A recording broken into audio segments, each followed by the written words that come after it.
Good afternoon. Welcome to Anything and Everything from the point of a crypto miner, homeowner, business owner. At this point, if it's something that I feel like might be beneficial to the community, I'm going to try to make a video of it, kind of give you guys an overview about anything and everything, really.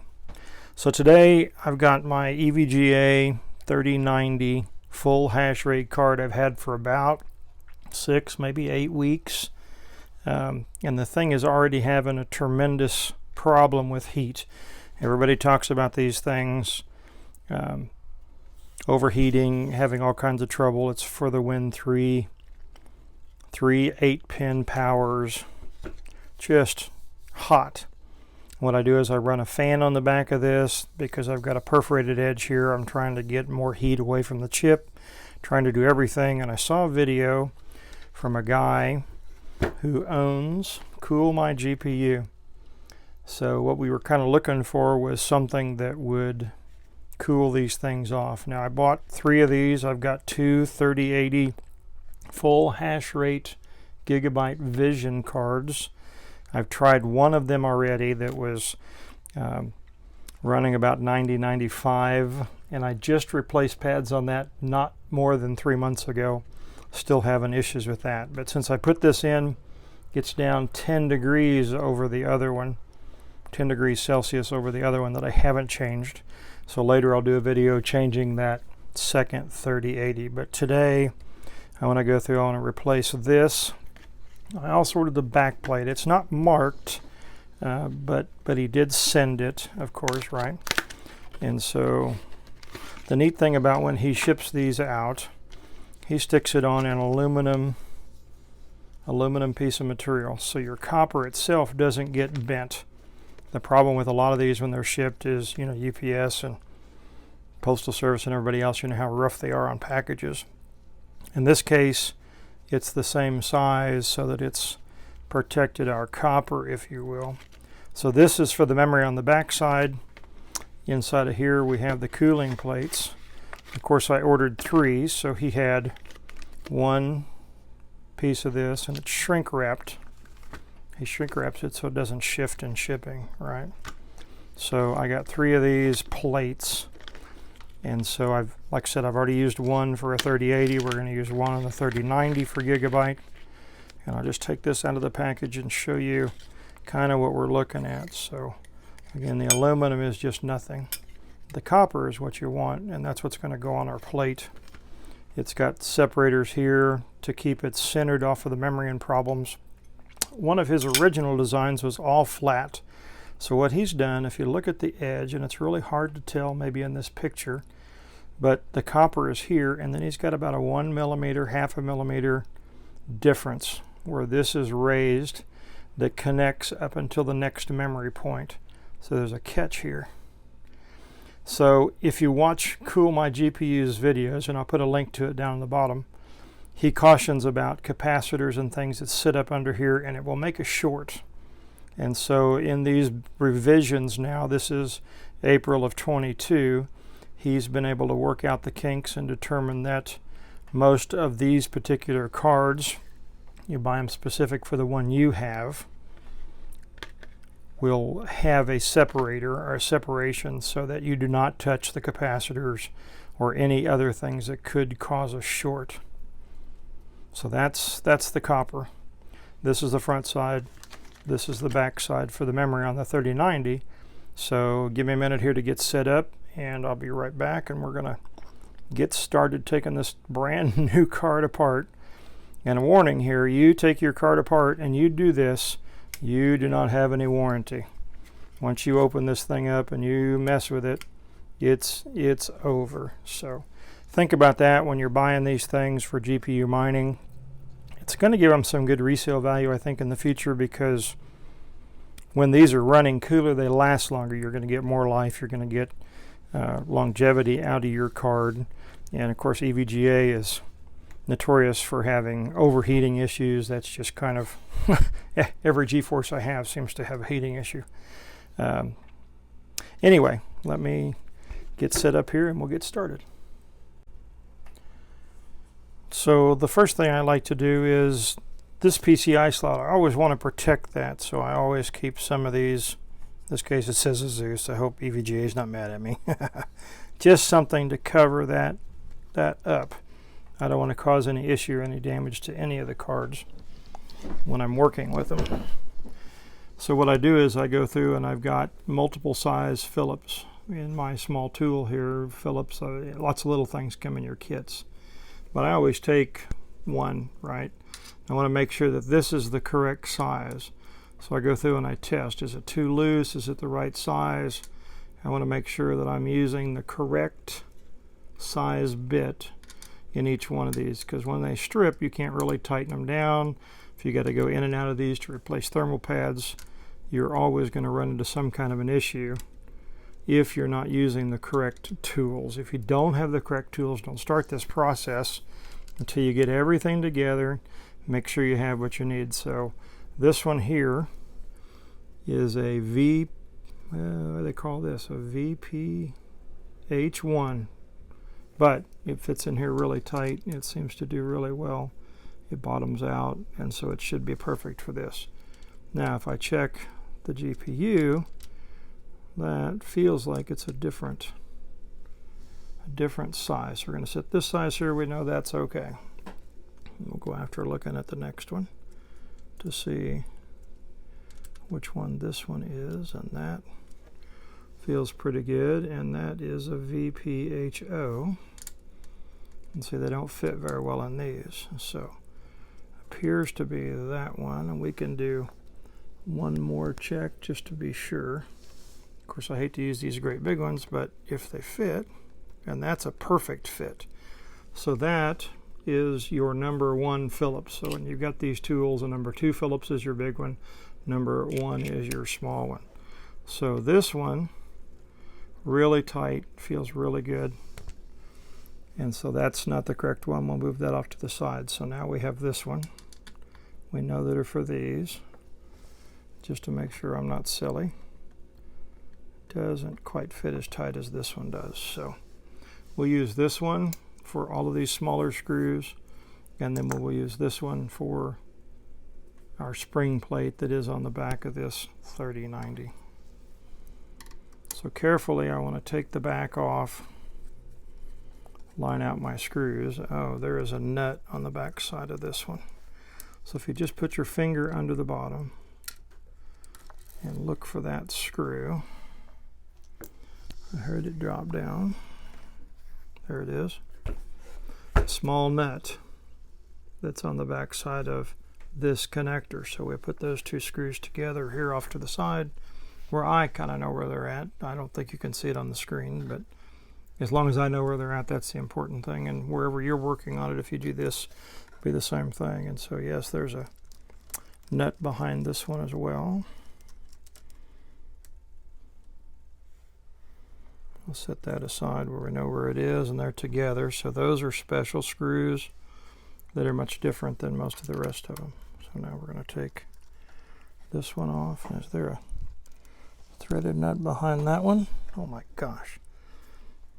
Who designed that? How are you going to get to that? So looks like we're going to have to go in, because if you see it right there, I don't know if it'll focus. There's a nut. So we had one behind here, and now one in here.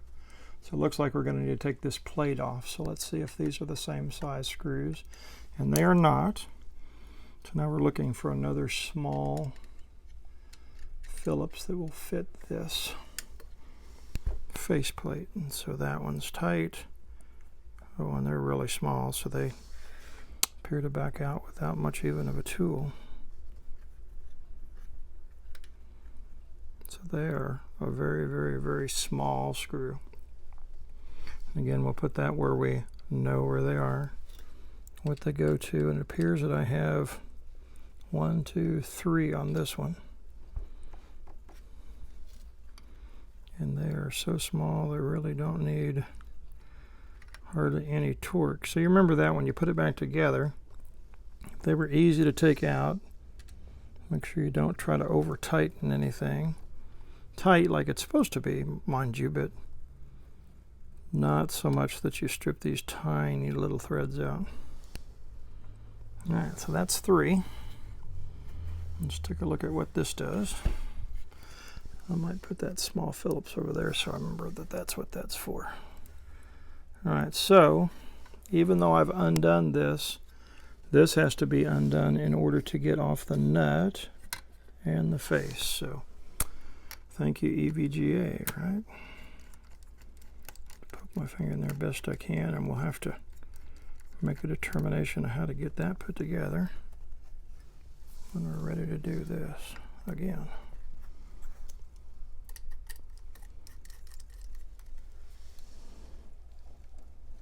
My golly. All right, engineering. Why would you do this to me? It's just a back plate. Oh, I heard it fall, and there it really moves. And there's the nut. What an awkward place to be. 1 screw, 1 nut. So we have 1, 2, 3 that will have a nut on the back side. So now we'll continue on. So we've got this part of the back plate off. More screws here. Same thing, smaller screw. As we continue down the road here, 1 here. Let's see, any more here. So we'll come to the back. Oh, and guess what? Nut on the back side of this one. I guess it costs too much money to put in a threaded ferrule and force you to do this. So that just went into the board, I see. These maybe go into the heat sink itself, so then there wouldn't be any kind of a, yeah, good. Any kind of additional thing. So the one thing I note on these screws, this screw and this screw are the same size. So even though they go into the board, they're at least consistent, so the nuts are going to be the same on all of these screws. So the length is the same, everything is the same, which makes it a little easier to remember. But again, if you cart it out, put it on something where they're in their individual spaces, you'll always have the correct position of every screw. So yeah, that goes into the heat sink, so we're good on that one. So right now we have 1, 2, 3, 4. 1, 2, 3, 4 that require a nut that holds it on. So now let's see if we've got this free. Looking to see if there's something else that's catching. What else is holding this on? I don't see any more screws. So let's take a small tool and just take a look at anything else that might be holding this down.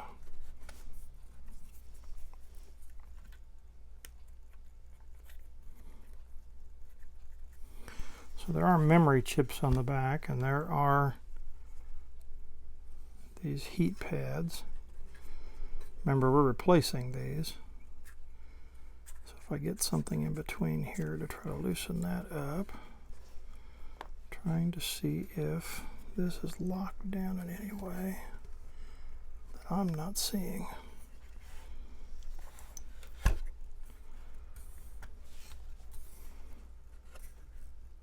Just feels like it's a slow process of just picking it up. I feel like there's another screw here. Oh, there is.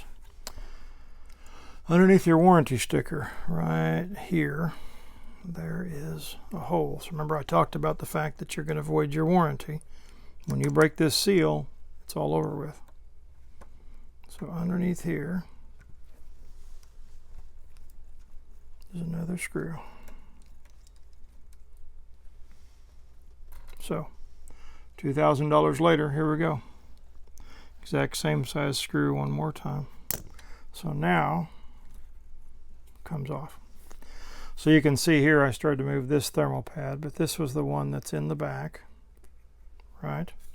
And so they use this flexible type. So now we talked about the back plate. So this new piece will go on here when we get it all flipped around and determine exactly where it goes. Should be able to cover the back end, but I'm not seeing it yet. So we'll continue. Hopefully he has provided me the right pieces, but for now I don't want to goof with this thermal pad too much. Keep her right where it is, because in case we got to get this back up and mining, we want this to be correct. Interesting, they're using a little copper trace here to move the heat from the heat pad. Well, we'll set that aside. So next, looks like we're going to remove this in H pattern. So we always do this. I loosen a little bit here, a little bit here, a little bit here, and a little bit here. And the reason I do that is I want the tension to come off of this even as much as possible, right? So if you give this kind of a push, you'll see this is like a spring. So there's quite a bit of pressure that is on this back plate. Would be similar to like your CPU. So I don't want anything flying up, right? Slowly, slowly. So all of this process is slow. There's no reason. See, that one popped right up. See how high that went? I don't know if you can see that. I'll try to bring it up, but there's a lot of pressure on that spring. So we did that side, came up, so now I want to come after this side. So you should see it kind of pop up. And then we're bringing this one up, popped up. See, now we've got a lot of the pressure off of it. And so that spring, if you can imagine, it was nearly flat. And you can see how much higher it is from this position. So we'll set that together, knowing that it was in this position. So I'll make it just right up here, just in that same position with the screws intact. Then I just know that it's where it's supposed to be and that it's okay. So now this, of course, is just the rubber cover over what would be your SLI connections, I think is what they used to call them, and interconnect between the two.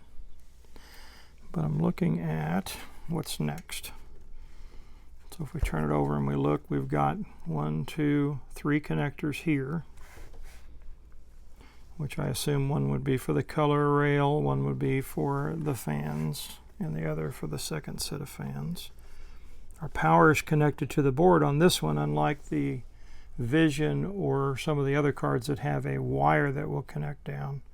This one's here, and then of course our normal and overclock switch for the different settings.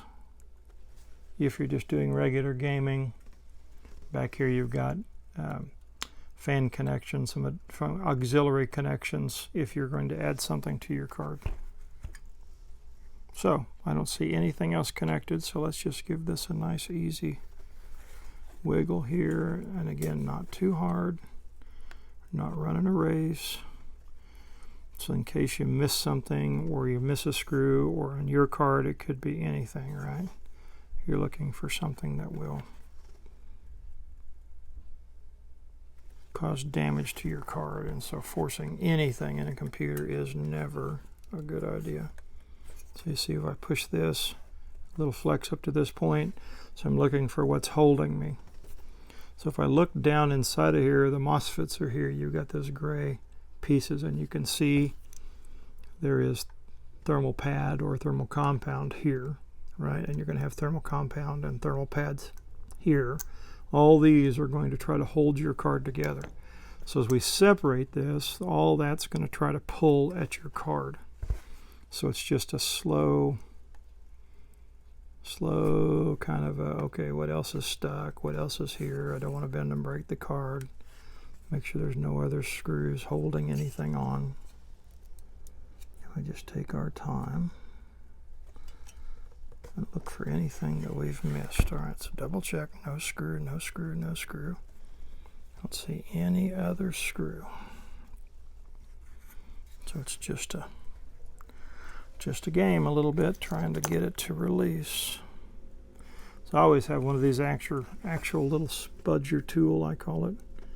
And these are what came with my Grizzly thermal compound, which I'm having some trouble with Grizzly, but at this point we're okay. And we know that we're not going to use any more of this compound, or these pads for sure. The ones out here we may use, so my goal is to kind of work this off first if I can. Don't be afraid to use Google. If you get into your card and you're looking like, hey, this thing ain't coming loose, there's something not right, somebody else more than likely has done this already. And so you can go through and find out if there's something that's hidden or missed, or how did they get that off of there. Now, I'm not above using Google. You know, use the resources that you have at hand. That's the whole point of the internet. We're all kind of in this together, right? So we're looking at reasons to help each other. All right, so for some reason we are really stuck. So my question is there something else that's holding this board that I'm not seeing? Which I don't think so, but I don't want to break anything. So I'm looking, the 3080s come apart really easy once you get it to this point. This thing is like cemented, which is a little worrisome a little bit. So I'm looking for anything else in here that's holding my card on. And it moves all up until this GPU.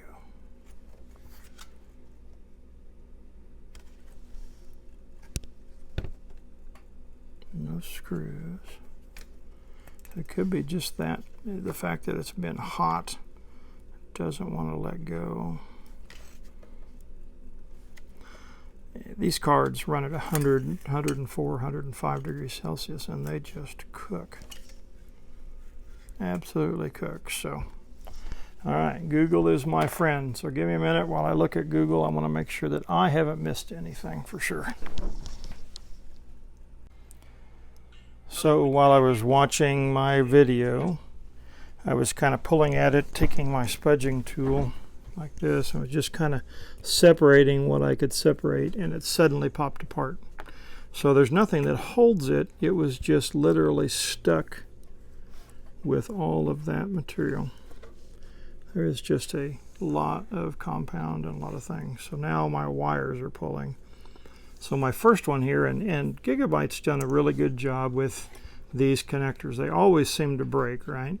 But these are like squeeze connectors on your car. And if you give that a squeeze, which is not really easy to do, and pull at the same time, good luck with that, you can get that to walk out of there fairly easily. Now I always take, and of course in my small screwdriver I have one of these little flats, right? And so I can kind of see where this difference is to kind of give me a little advantage of making sure this comes out. If you can see in color, I don't know, this is lighter than darker, right? So light here, dark here, light here, dark here, and of course the black one is just black. But you can physically see a difference between those two pieces. So you want that clip to be up and then pressure out, which should allow that wire, because this is very delicate wire. If you pull too hard on this, you're not going to have a connection, and you've got some more work to do.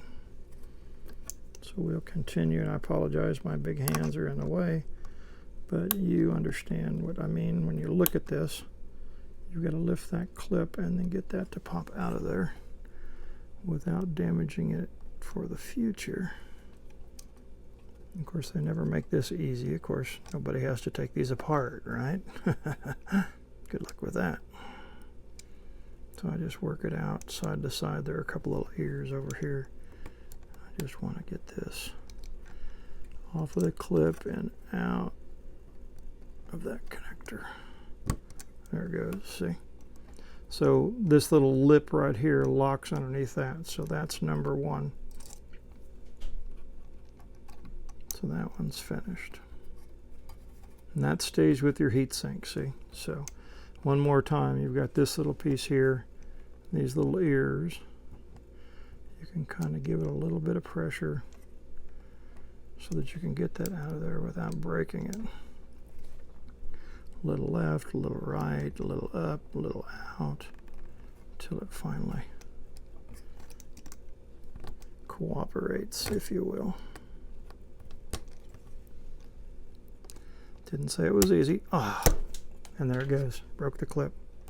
So you see, it's easy for that to happen. Is it going to cause you a problem down the road? No. It just locks it in there.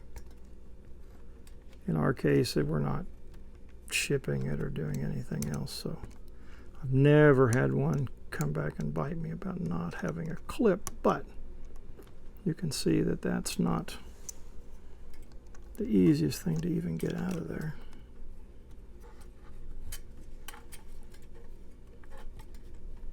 No clip on there. It should come out lots easier, see? So that one worked out pretty good. I'm going to pull on this wire just a little bit. That seemed to help that one finish off, but that's the trick. Pull that wire just a little bit and lift that clip. So happens a lot. Don't feel bad. You've not broken your card. You've not killed anything when it came to all that. So now we're going to slowly pull on it, look at it, and see what else is connected, if anything else is connected in the way. So they use what feels like thermal grizzly pads. Alright, I've got another connector here. Down here on the side. Right there. Must be the RGB. You can see it inside of here if it'll focus. So now I've got to hold my tongue just right because that's really tight in there. Kind of give that a way to pull that apart without breaking that clip is the goal. Right? Whoops, hey, hold still. So we're going to push on the top and a little pull. I mean, there's not really any slack in that sucker. Go figure,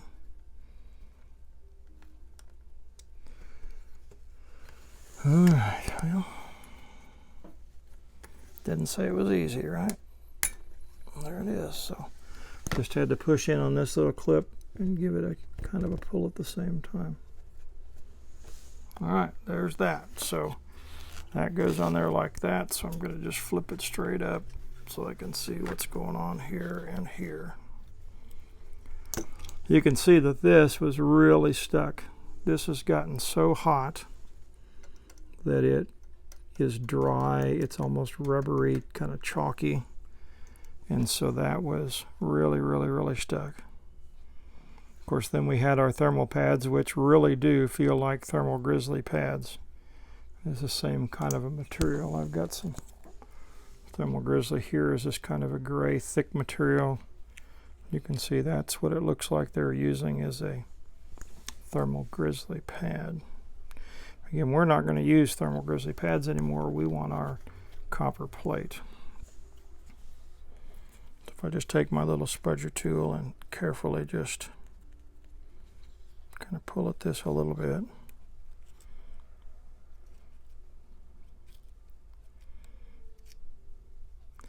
Just slowly kind of work it off so you're not working so bad about trying to clean up the tops of these memory chips. Just kind of there it is. See, there we go. So really a thermal grizzly pad is what it really looks like to me. So we'll set that aside. So you got 4 here, you got 4 here, and then you got memory across here. Because this is a 3090, I think all of the memory chips are used. 24 gigabytes instead of 10 or 12. My 3080s only have one memory chip here. Or maybe that's over here. I'm going to have to look again. I can't remember. Too many cards ago. There it is.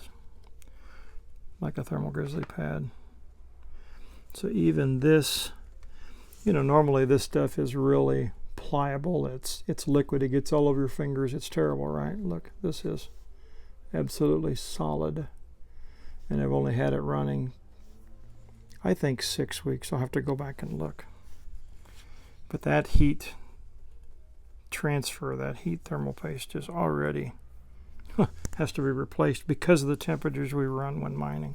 I mean, it's literally looks like, see, it's like melted some of this. I mean, it's just hotter than Hades inside of these cards. We just take the little tool, kind of work with it a little bit. Again, the easier these things come off, the better they come off, the less work you have to do in order to get them cleaned up. Now, I will warn you, there are people that will tell you to use metal scrapers or something else on these cards. Absolutely no metal. None. If you scratch a capacitor, if you damage anything inside of this card, your investment's gone. So really important to take your time. Think about this as a delicate piece of equipment, which it is. It's your job. It's your money maker, if you will. Or if you're gaming, it's still something that you enjoy doing, and you certainly don't want to have to go spend another $1,500, $2,000 on another video card because you didn't take your time and do things correctly. Slow and easy. So you see you got a little bit of material here, but just, I mean, that stuff is just dry. Just dry. So all of these are going to come off too. You just want everything good and clean. So I'll take off all the extra stuff that I can take off before I get out paper towels and alcohol. And you never want to pour alcohol right on the board. So this stuff is really, see, that's still good and pliable. That's like brand new stuff. That stuff over here it's already dried out. Don't pour alcohol on your board. You don't want any wicking action underneath the memory or anything else. You will cause a short. You say, oh, it's isopropyl, it won't conduct electricity. Problem is, it can get moisture in it a little bit where it gets it cold or something else. Well, that's just stuck on there. And cause a little bit of condensation, and you wouldn't think about that. But something like that would short something out. And then you've got a problem, and you've got to try to find somebody to repair your card and or, yes, go and replace your card. Nobody wants to waste this money. Paper towels are your friend in this job. Always. I just keep a lot of extra paper towels handy. Might as well. They're cheap. Right? Alright, so no reason to sit here and watch me clean all this. You understand what I'm doing. I'm taking this off. I'm taking this off. I'm going to clean all the pad surfaces. So once I get all the material off of this, all of this extra material here that doesn't belong, that's wiped out, we're going to put some new stuff in here. We'll come back. But it's going to take a little time, a little alcohol, a little cleaning. So once I get it all scraped up and ready to get some alcohol on it, then we'll come right back. Welcome back. So all I've done, take a little time to go through, scrape off all of this that was kind of loose and kind of dirty, and I was looking to see if I'd bumped anything and kind of put these thermal pads back. These are in good shape. They're nice and flexible. There's nothing wrong with these pads. These other ones, however, we're in a world of hurt. So we'll change these. Now, one big thing about what goes on top of these, they are not super critical for heat control. They're there to help wick away the moisture. If they're too tight on here, you'll put pressure on the board and you can crack the solder joint that's underneath a lot of this stuff. So it's important to put the correct size on top of this. Now mine were damaged so much that I couldn't really see it, but at this point it appears that all the pads in this so far are the same thickness. So they appear to be this 1.5 or 2. I have to get out the mic and see what it is. But it kind of looks like, even when I pulled the material off how fat it was, that it's going to be that. So I just want to check it. So as we go, I'll do some more looking and feeling and make sure that I feel like that's the right thickness. And again, Google's my friend, so there is a good possibility that I will look at Google and say, okay, what size does a 30-90 go on there? Now when I look at different places, I've kind of pre-researched this a little bit. They're talking about 2.3 to 2.6, so like a 2.5 millimeter pad, but I just want to be sure. Also, I use 91% alcohol. I like it, and I put it over here off the side and get my Q-tip wet, and then I can take this wet and kind of work the space, right? Not too much moisture, not a lot of stuff, but you get a lot of material off that you're trying to get off, right? And Q-tips are cheap. So if you feel like you need another one or another space or something else, just use another one. Again, not so critical out here, it doesn't really matter. I just like to have a nice, good, clean surface, and then whatever pad I'm using at that point is going to be only the pad. You're not going to mix it with somebody else's something, or different wattage or something different, right? In this case, I just want to clean up the extra. Before, this was pretty stiff, and I mean it came off of there like plastic. I mean, it's just really strange that this is thermal compound, right? Thermal compound is very flexible, and it gets in places like sand, right? It goes places you don't want it to go. But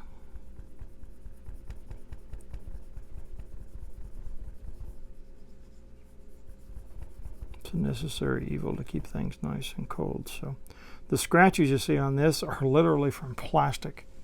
I mean, could you imagine if I used something metal, how that would dig in there and cause more micro scratches and micro things? But that's what your thermal compound paste is for. It fills in all those micro scratches to give you 100% connection between your heatsink and your product. Okay, wiped out. Time for a new one.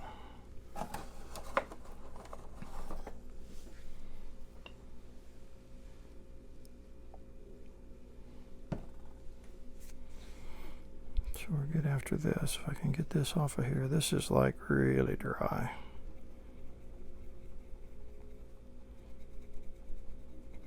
Hey, I can see the name. How about that? So I never worry about cleaning these little tiny capacitors that you see down in here. This is non-conductive thermal paste.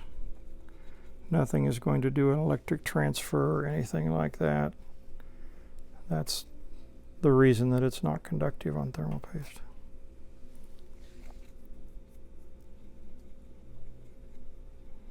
Just get this nice and cleaned up. So the paste that I'm going to use, again, is the only paste that's on here, and it's ready to go. To see, I've dripped some of that down in here. If I want to clean it out just really easy, try to get that material out of there. Again, it's not a big thing, just your personal preference, but I never, ever, ever go digging at these capacitors, resistors, pieces, because you just fry your card. Why take the chance, right? This is what you're trying to get the heat out of, into this plate, out to these fins, so the air can take it away.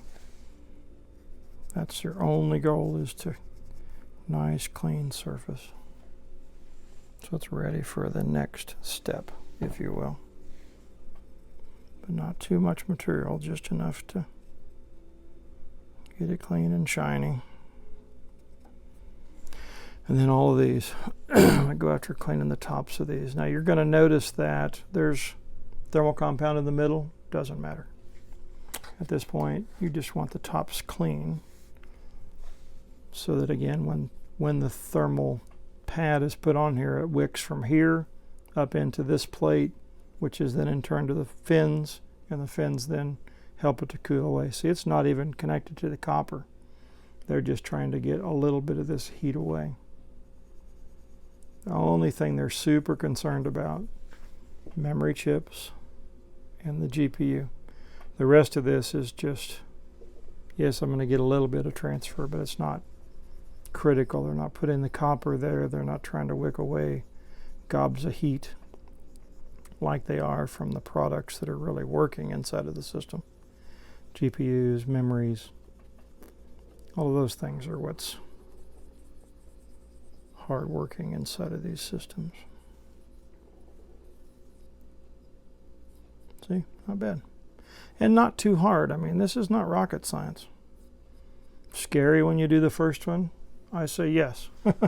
Only because I was. First one I opened up, I thought I was going to die. Really, really, really not that big of a deal. Take your time, go slow, plan out your work so you know where you're going, what you're doing, what you can do, what you can't do. Do your research. Don't be afraid of Google. Oh, you're wimpy, you want to use Google. Absolutely not. I'll tell you what, you can fix cars, you can fix your house, you can fix your GPU. You can even fix circuits, ASIC miners, anything. Somebody's already talked about it that's got more knowledge than you and I. And so this is the community. You learn from each other, and we all learn from each other.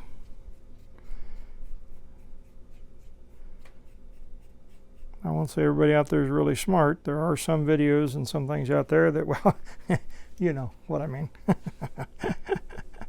But, you know, you take everything with a grain of salt. You check and recheck and double check your work just like you were in school, at your job where safety is a concern. You just simply do your due diligence. Look at those that's been before you, that's done the job before you, that's helping you learn how to get the job done safely and completely. Really what we do is not much different, I guess, than, I don't want too much liquid on that one. Everybody does this. It's not like it's some trade secret. It's not a union job. Only you, somebody can do this, or you, somebody can do that. Anybody can do this. I dare to say it, your significant other, if they're not into this, could probably follow a video like mine or someone else, the manufacturer, coolmygpu.com. He, like mine, is a long process. He did his 3080. He'd had his apart before. This is the first time this card has seen daylight, except when they put it together at the factory. So, virgin territory, if you will. The next time I have to open this card, it'll be a little easier. Now, my hope is, mind you, I don't have to do this again. Get this good copper plate inside of here, some good quality paste, and as long as it doesn't harden up and begin to raise temperatures in your system, so we're pretty good to go. Once I know we got these pretty clean, be ready to move on to the next step. It's like I said, just get most of the material off of here. This is thermal pad material, so this is not the same material that you put up here in the original construction of the card. So the material is dissimilar, it's not the same, right? Looks like I need to clean that some more. So I try to use thermal compound to thermal compound, right? And kind of dry that off some. Thermal compound to thermal compound, and heat pad to heat pad, thermal pad. So we're changing these. These are no longer going to be thermal pads. It's going to be heat sink compound, so we're using a direct connection, if you will.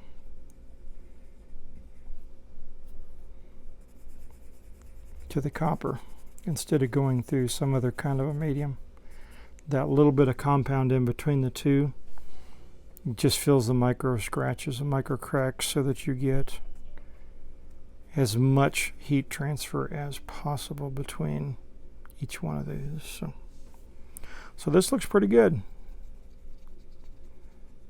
Looks like we are ready to at least dry fit our copper plate, because we want to know which way it's going to go. We want to know that it's going to sit correctly. So we've cleaned this. We are doing these. I guess we should probably give that kind of a once over. Mind you, it's going back with the same ones, right? We're not really changing anything. But if there's a little bit of oil on these, and you'll find that on some cards where the thermal pad is a lot of oil. Even the guys will talk about it on their cryptocurrency YouTube channels where they'll have oil dripping out of the bottom of their card. You know when you're dripping oil out of it that your thermal pads are going down and down and down and down. So sorry, life intrudes. I'm just realizing that where I'm working on this is not quite enough for you to see the entire card, which is not a good thing. Let me move this up here a little bit for you. A little better that way. Sorry about that. So, cleaned all these off. Things are good and dry. These are looking like they're in good shape. So we've got all of this cleared, cleaned, ready to go. So now we take our copper. So when you look at the copper again, you have this reduced, this thinner part metal, thicker part metal. You can see where the memory chips are. So you only have one memory chip, more than one memory chip, more than one memory chip, and of course the sides. So that's going to go this way because you need this raised part here, right? Taller, if you will, away from the board to cover these small capacitors. So you've got pieces that stick up too far, and they are actually taller than your memory chips. So if we were to take this piece of copper and go on top of these, either they wouldn't sit down on the memory or they would make a short and cause you problems with your GPU. So when you're looking at this, your top is completely flat, your bottom is high, low, high, low, high, low. So these pieces are touching the memory. This is floating in the air above anything else that it's not supposed to touch.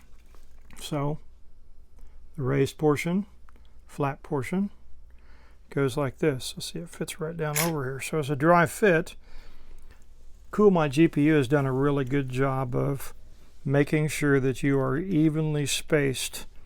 And since every CPU is a little different, he's given you a little bit of a wiggle room here, which is great. So now you've got each one of these points will go down through and they clear. You can see that everything is open so that you can get your screws down through. The one thing he always talked about, and of course you have to take this plate off anyway, this is a nice flat surface. So you have to make sure that your CPU, this piece in the middle, is taller than your copper. If for some reason your copper is higher than this, you will not be able to cool everything correctly. So you don't want anything sticking up, right? You want to make sure these are flat against here, that piece is not bent, and this is most definitely taller, right? Most definitely taller than everything else around here. So we're in good shape.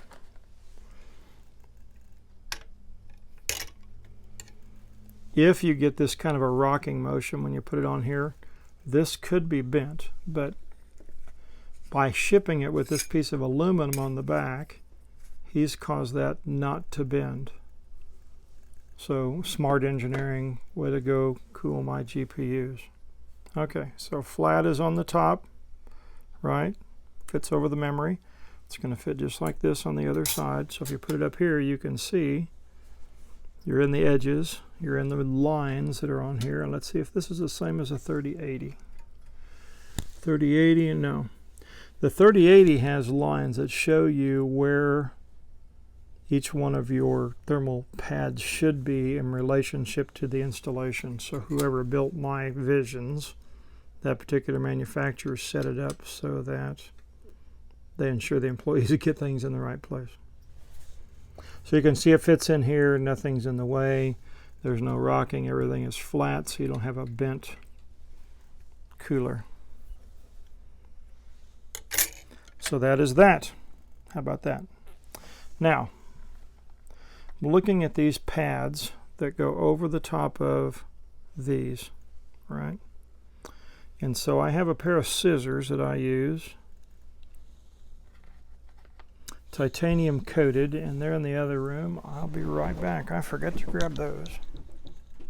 So it happens, you have to go and get some things sometimes when you don't have it. So I like these scissors. I don't remember who made them. It's got a W on here. I've had them for a while, but they are non-stick, and think of it as Teflon coating for your scissors. They literally, like if you cut Scotch tape and things, it just doesn't stick. So when I'm cutting new thermal pads, invariably it's rough, right? I'll take an X-Acto knife and cut these, or do something else. But with these scissors, I've had really good luck just getting them to cut right through the material without too much headache. So my big thing with any kind of these pads is I always put them where they're going to go. If they're going on the memory, if they're going on capacitors, anything wherever it goes, I put them on here because I want to make sure this is covered correctly. I don't really care about this or this or this. I want to know that what I'm trying to cool is fully covered, right? So this one here is out in the middle of nowhere. If you look at it, there's a space.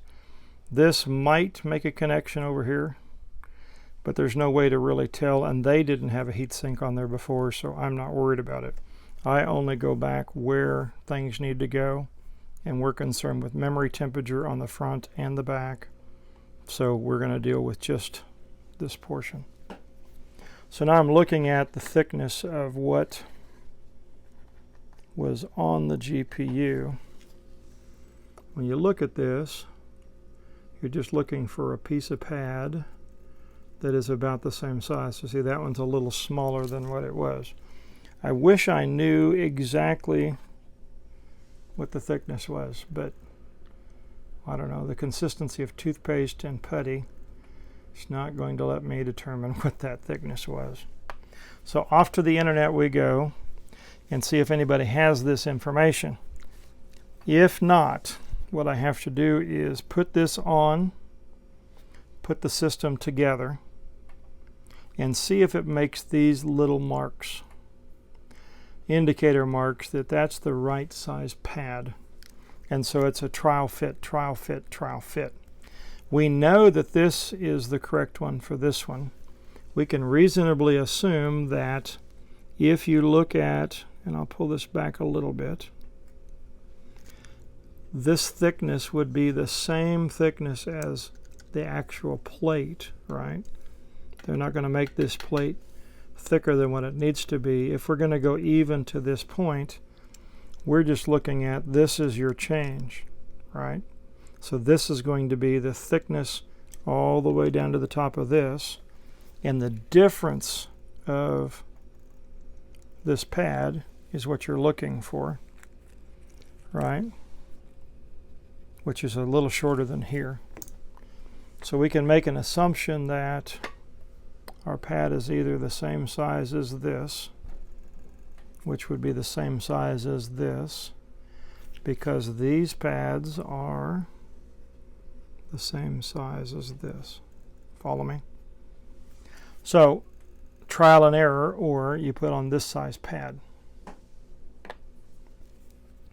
So I think I'm going to go with what would be this difference. I'm looking for the difference between the top of what this is, right, and this here, to be able to make this change.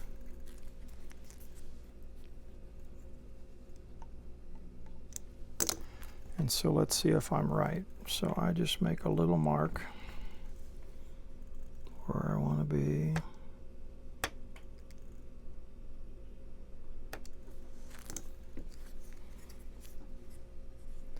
Take my fancy scissors, just make a cut. So see, nothing on my scissors, a nice clean easy cut. I can dry fit and see it's the right length. So I'll pull off the blue. A long time ago I made a mistake using these thermal grizzly pads. I forgot to take off the plastic. Oh yeah, I took the blue one off, but more on the other side where that came from. So you got to pull off this clear one too. So you can see that this thermal grizzly pad that I have and the pad that EVGA has are similar, and they are in similar consistency. I'm thinking that that's just a thermal grizzly pad, which is, I want to say thermal grizzlies are 12.8 watts on your thermal conductivity. Again, we're out here on these and we're okay. If you were back in the middle, you're probably going to want 20 plus. And GPU risers make some 20 plus. There's some other companies out there that make 20 plus. There's even a company, and I'll have to look it up, that'll make a kit just for this, and that will make your job a little bit easier. So I just want to see, ooh, be careful, that this, if I put this back on here, if this is the right thickness, so you see where that kind of lines up here and here and goes up in there and climbs up in here. So then we're all about the right place.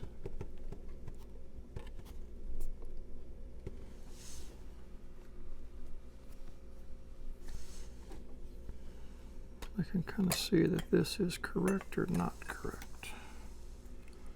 What's in the way here, this thing? Come on, you. Get up there. Thank you. So I'm looking at, see, this goes together, this goes together. And so there's nothing really in there pushing except for on this memory, right?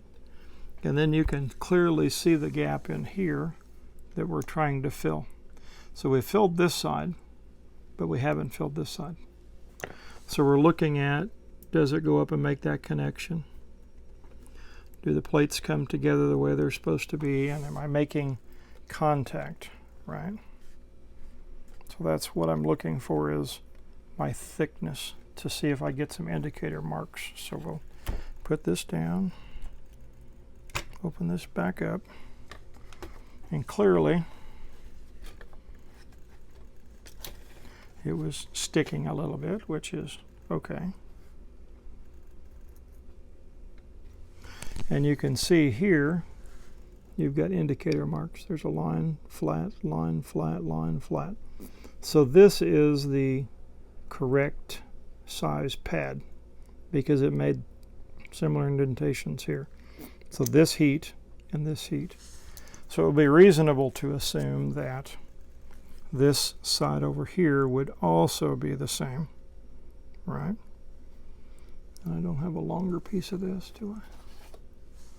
The same size, let's see. It's a little thinner, or is it the same? I should find my micrometer, but my fingers usually do pretty good about sizing. That's a little thinner. So, doesn't matter, we're going to cut this to this size and we can add some to the end. Anyway.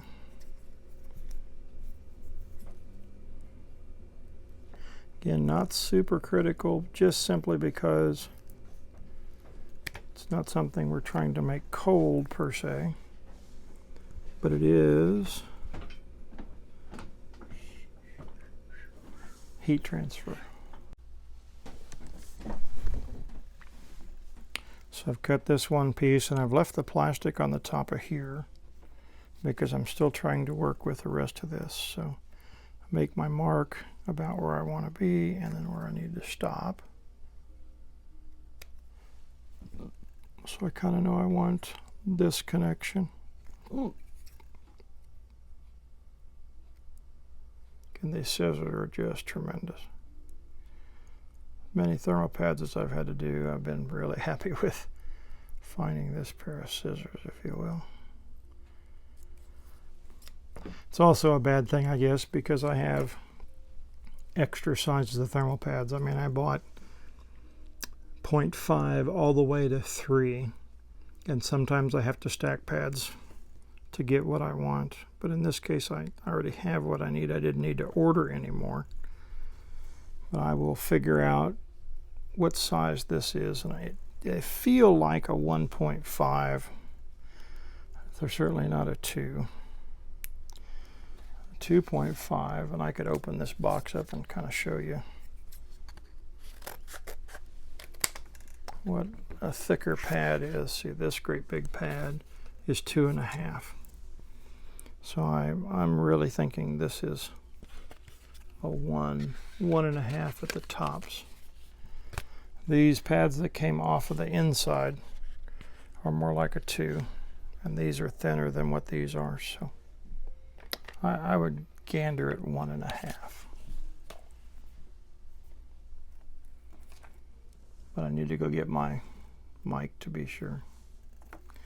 Later. So this one is stuck up here. I know that it fits in place. I'm not concerned with that. This covers, this change right here is in between 2 of these pieces, so you're not giving up any heat transfer, if you will, between the 2. And they'll mash. They'll go right together. So again, don't forget to pull off your second part of your thermal grizzly pad. Depending on what you use, we'll have, you know, double-sided or single-sided.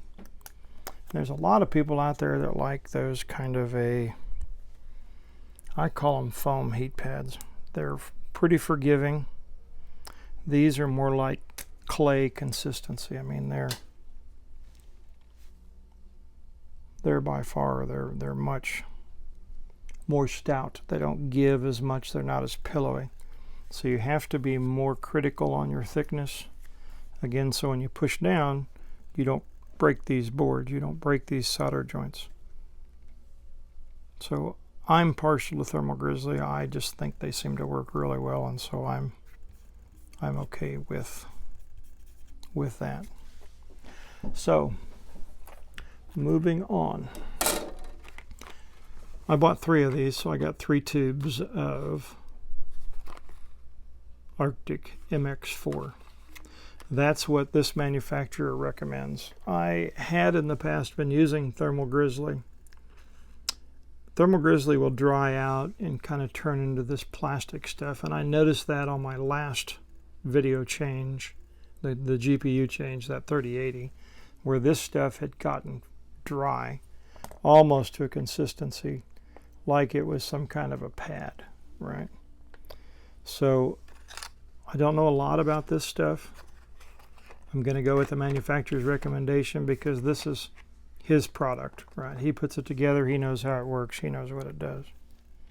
So we're going to go that way. Now, this is copper, and I never really worry about cleaning the edges. You can, if you want to take a little isopropyl alcohol, it doesn't hurt anything. Takes the oil from your fingers off of the pad. And so a lot of people do this, and I have in the past, and I really haven't noticed a difference whether I do it or I don't do it, if it makes any difference. But just take the oil off of the cover, right? So this will be the one that I'm putting on first. So I put that on there, and then I just use the dry side and kind of just clear it, if you will. So then when I pick it up, I try not to put my fingers back on it. So we'll set this aside. Now, on your thermal compound, I just used this the other day. It shouldn't be stuck. Let's go. Well, that's a little disheartening. All I did was poke it on there, but I guess I was really strong that day. Interesting.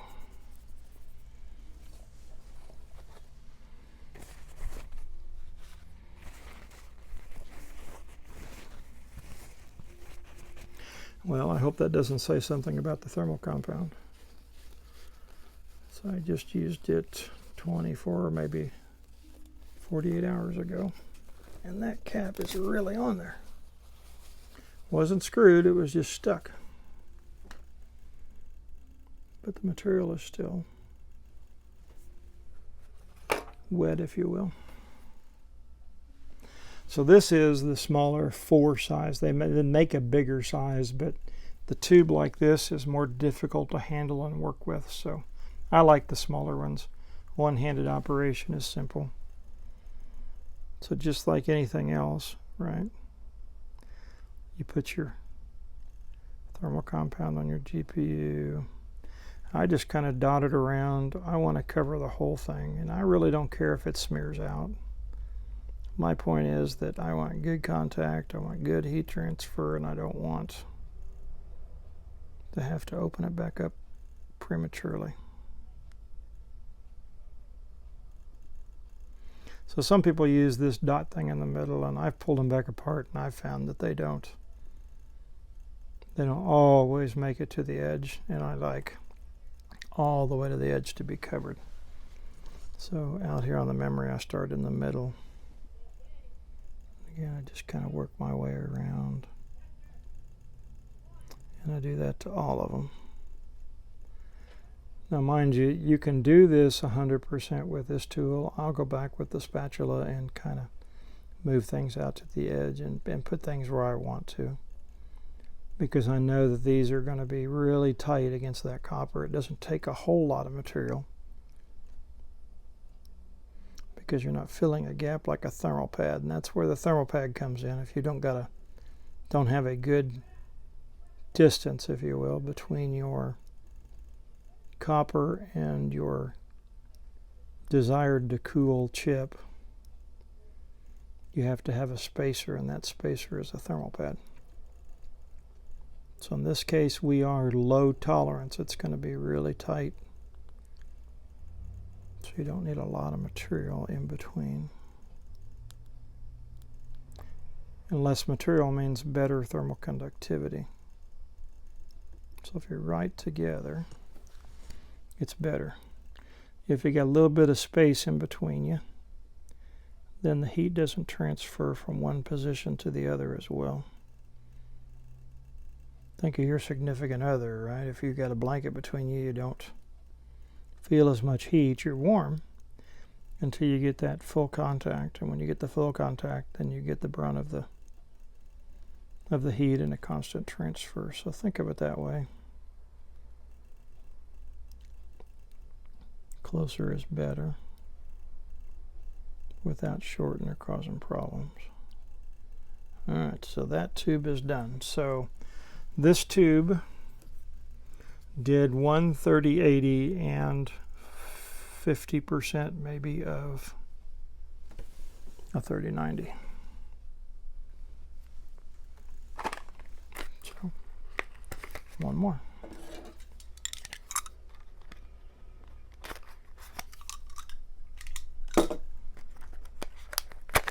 That's the reason he sends you one with each one of your kits, because you just don't know. And I get a new spoon, woohoo. So he came right off. I think I must have just overdone that yesterday, day before yesterday. So we'll bring that out. Little 4-gram tube. Whoa, hey, come back here. Okay, it is stringy. You can see it kind of want to go around there, but it's okay. Not conductive, so it's not going to hurt anything at all.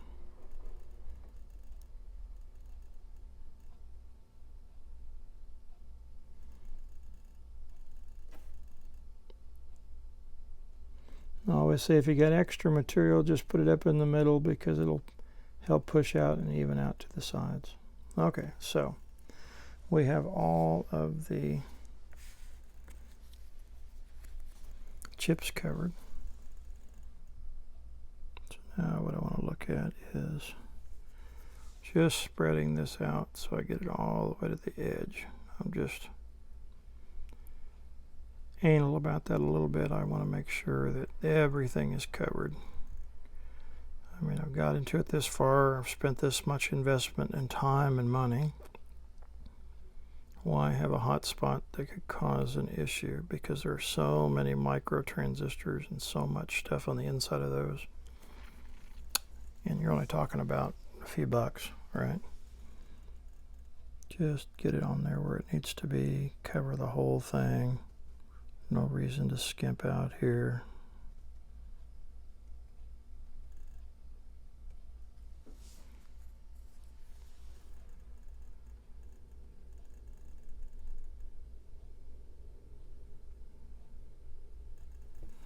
Your little dimples there so you know that when they flatten out they've got plenty of room to do the thing. So again, feel free to fast forward through this a little bit or get yourself a cup of coffee or something unless you're doing this with me. You and I are moving probably at about the same pace.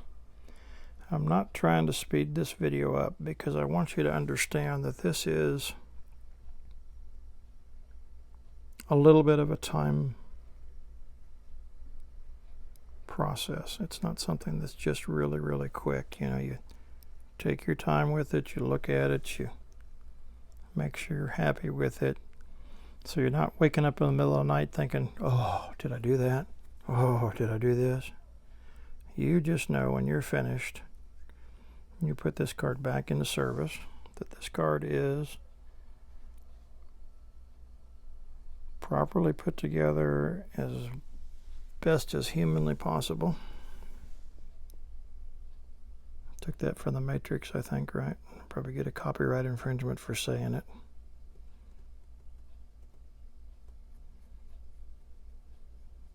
A machine could do something like we do, but I still think the human in us is better than a machine. Granted, they're probably more efficient, and they're this and they're that, and yada, yada, yada. I'm not going to get started in that in the comments.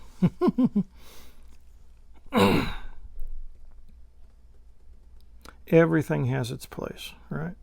That's what I say. Everything has its place.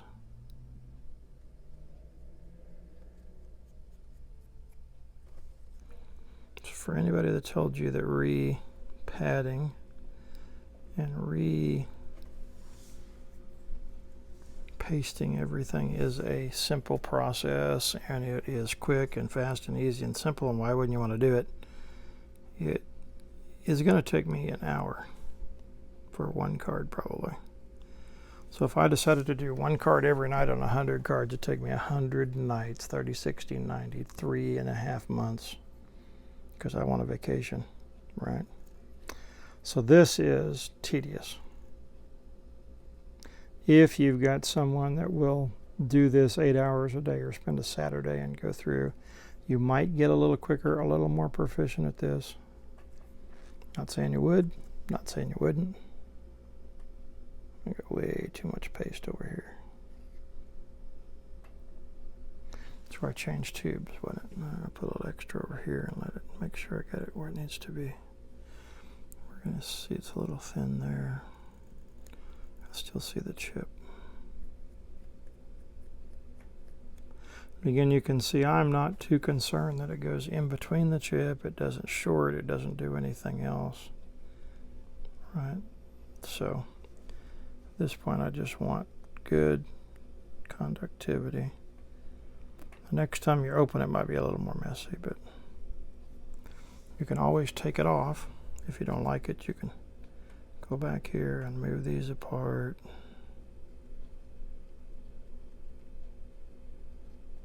All right. when that chip sits down on top of that, it's just going to push it anyway. So in the past, remember, this thing was completely covered with a thermopad. So again, it doesn't really make that much difference. And it's not rocket science. You just put her together and let her be. Ta-da! So we have material everywhere. We don't feel like we're short anywhere, especially our memory, right? Because this is the critical part of the process. Paper towel is my friend. Now I always pull this. If you look, it kind of comes out of there. You can kind of pull it back a little bit and then put this cap on the top of it. Then it's good for the next process. So, going to try not to touch the pad. Remember we talked about that. I had to on the corner just a little bit. But these over here make no difference. Why? Because they're not going to touch anyway. These are the ones that are going to make contact. So any place in these corners where it's not doesn't make a difference. So the raised portion is up. This is the flat portion. You can see that it fits on all the pieces. And so we just carefully drop it down on top of that. So this is too high. We come down here, see? And voila. Okay, so one more time. If we want to take, and you want the finger oil off of there, we just take a little bit of this. And I don't need too much. Just clean the surface. All right, nope, didn't need anything over here. That's all right. Alcohol is cheap. Well, depending on what kind you're drinking. That stuff's really cheap. Ha.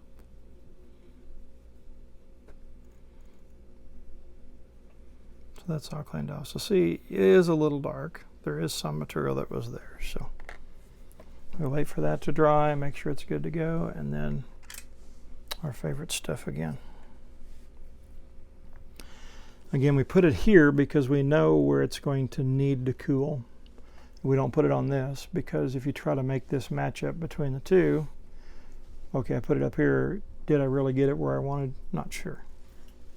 So we know the chip's underneath here. And again, it doesn't have to be 100% coverage up here. You're already on the chip getting into the plate. This is just making the connection to the next plate. So we're filling in all the micro scratches and micro holes just to get it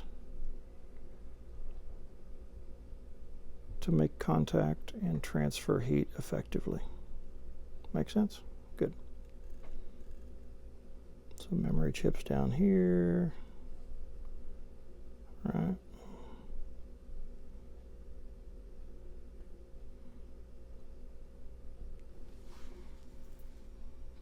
Stringy.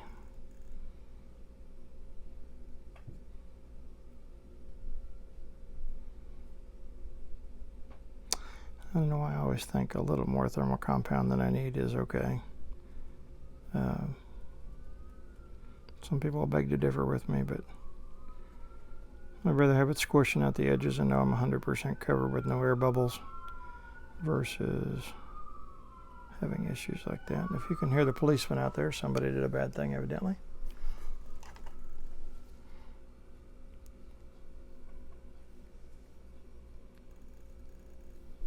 Pull a little bit back.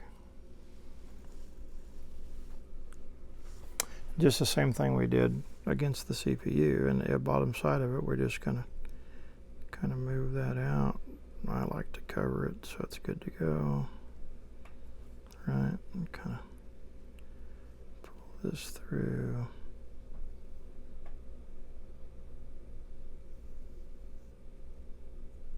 See, all that memory is going to come right up through this heat paste, flow right into that great big cooler.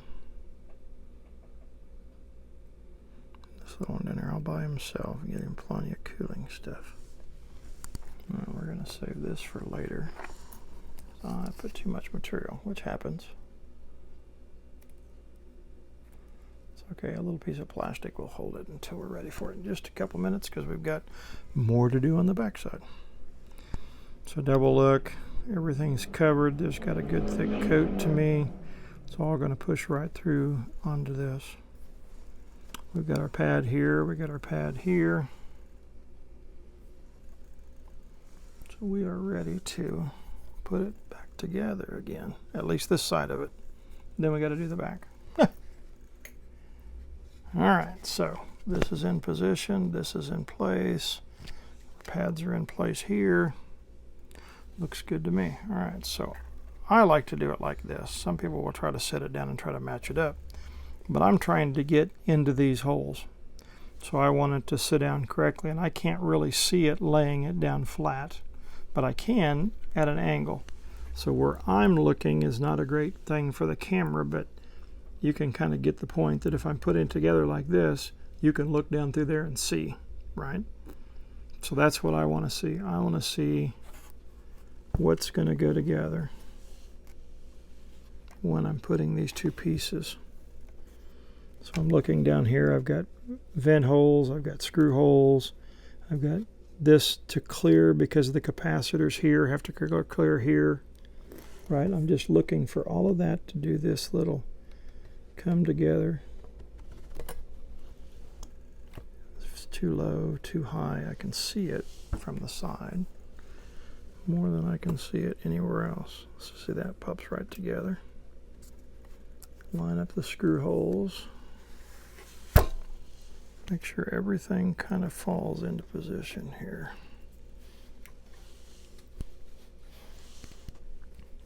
So I'm just looking for this screw hole, this screw hole, this screw hole. See all these in the same position in here. All right. So now that I've got it kind of this way, then I can flip it up and just look. I'm looking to make sure that it looks like I'm making contact where we put the new thermal pads, right? We're making good contact in the middle here for your heat sink. And that is off. Okay, so that's why. So I'm looking when I put it down. Didn't fall into correct position. Okay. There it is. All right, so one more look at it without pushing at it. Looks correct. Okay. So the way we took it apart is the way we want to put it back together. So in our case, we have this spring part, right, that goes over the top of this. But you can't put this part on until you put the memory on in the back, because, and I think that this has to go on. No, it can't. This has to be on top. So this is where I have to get instructions from the manufacturer. So I go to coolmygpu.com, and when I look at their website, that's going to tell me in the instructions, because nothing's in the packaging, for my particular card, which way each piece has to be assembled.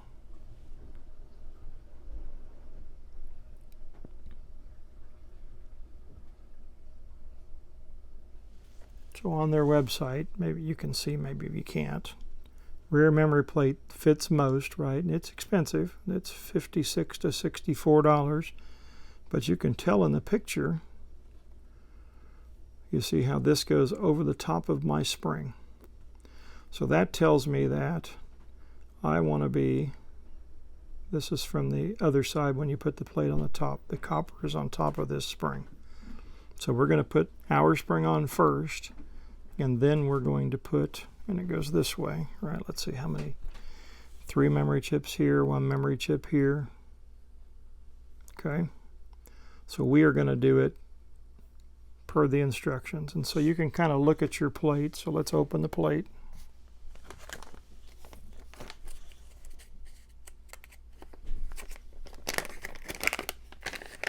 This is the one that he said is the back. I don't know what that is, but you need to know, right? So let's, again, the aluminum doesn't make any difference. So you can open this anywhere, because I don't want to mess or scratch the copper. That just makes a divot in it and makes the heat not transfer as well. Yes, the compound would fix it, but why give it any extra leeway not to transfer heat? That's the whole reason we're doing this process, right?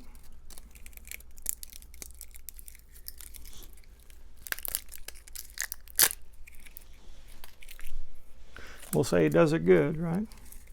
If you're going to do it right the first time. He figured out that he's had too many bent plates, and this is his fix. So, nice job. All right, so the same thing occurs here. If you look at the profile from the side, these are lower than these. These are lower than these. So that would mean the flat would be on the top. So when you go to put it together, it's going to be like this. In my case, this way, because the memory's here, right? And it's going to fit in there in the center. But it's going to be on top of this. So first, we remember this is the #1 screwdriver, and it seemed to fit these really well. So you're going to pick a point in space, right, and start the process. You want to get a few threads in there, not too many, because you don't want it to pop back out and strip. The other side, remember it's really springy.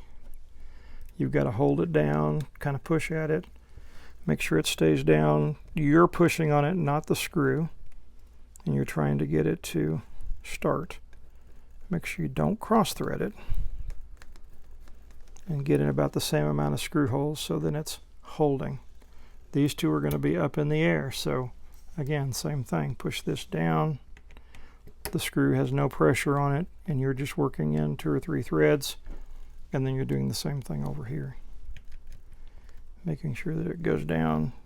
No pressure on the screw, you're the pressure. And then the screw just goes in nice and easy. So you're going to do this just like you tighten anything else. I'm going to look at this, make sure all of my other screws are still lined up. Because if I don't get all this lined up, right, then I can't put the system back together again. So that's what I'm looking for. This screw hole. These are floaters. That one goes in there, good. That looks good. Because when you tighten this down, it won't be able to move again. It's going to be exactly where you want it to be. So this screw, these are the nuts. Remember they have on the back side. This one screws in and it goes over the top of that screw, over the top of this one. Yes, so does it go in the hole? No, okay. And then this one out here is a nut. So I've got all this together. I can still get to all of these wires before I clamp all this down. So I want to put these back together before I go tighten everything up again. It's just a matter of holding your tongue just right. Getting it in where it needs to be. Pulling it down till it snaps. And of course the one I broke. And if you're concerned about it, you can put a little silicone on it or a little bit of glue. But remember, when you go back into it, put something that will come back off easy. The point is just to keep it from vibrating or doing something else to come loose.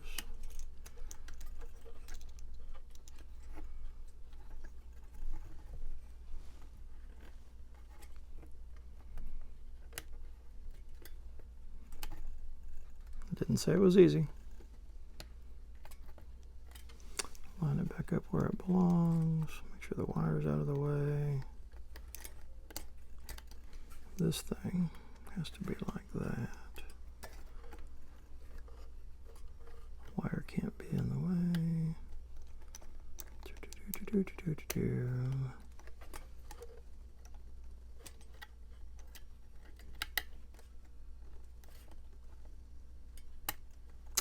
Come on.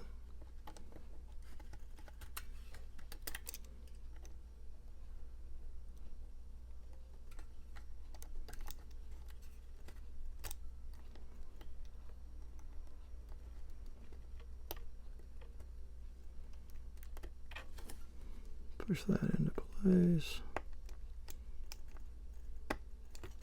See, it's still kind of snapped down in there. Even though it doesn't have a connector, you could hear it kind of pop in there. So then the last one, learn that the wire has to be kind of up and out of the way. Then the face can go down.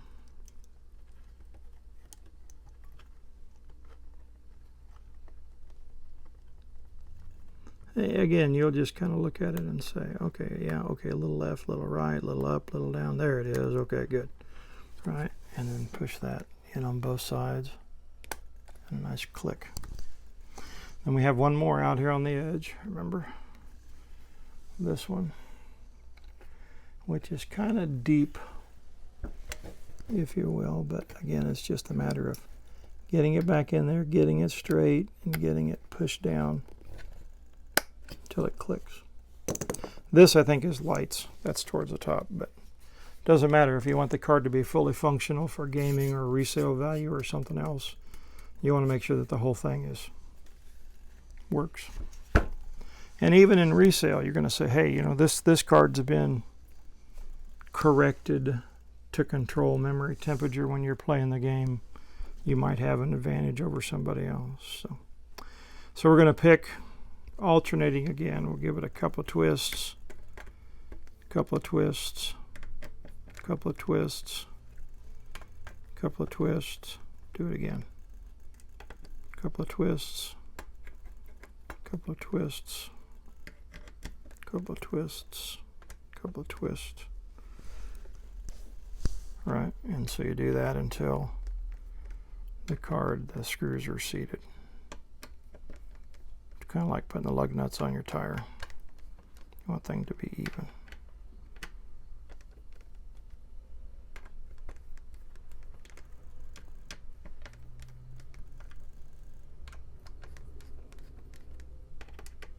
Yes, it takes time. Okay, see that one bottomed out.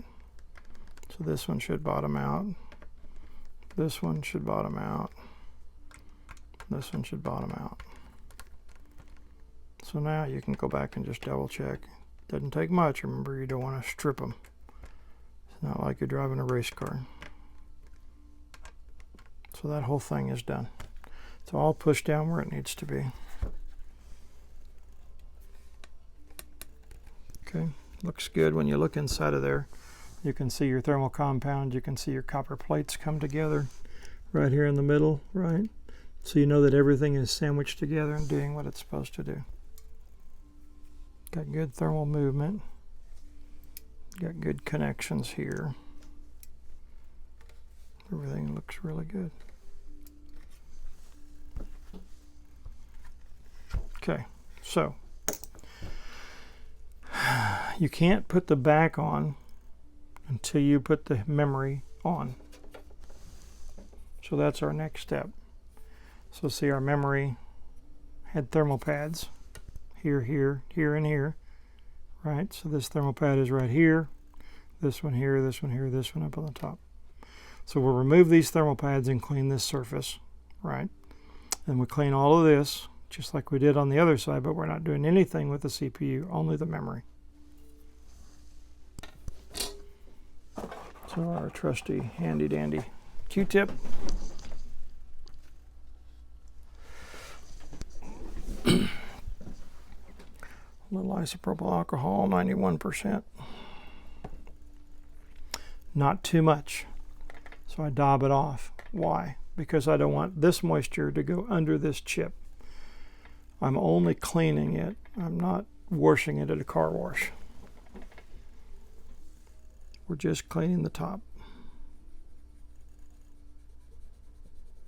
Because we're going from thermal pads to thermal paste. So we want to be good and clean.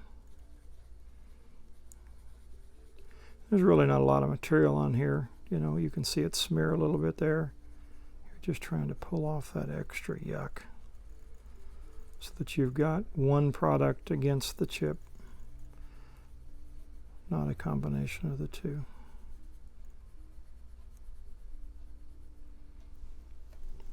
The other side of my Q-tip, but you can see the black, see? So it's definitely something. Again, we'll Take off the extra, not going to the car wash. We're just taking off the extra material, if you will. Trying to absorb that off of there, and I'll take a dry one, kind of chase after it a little bit.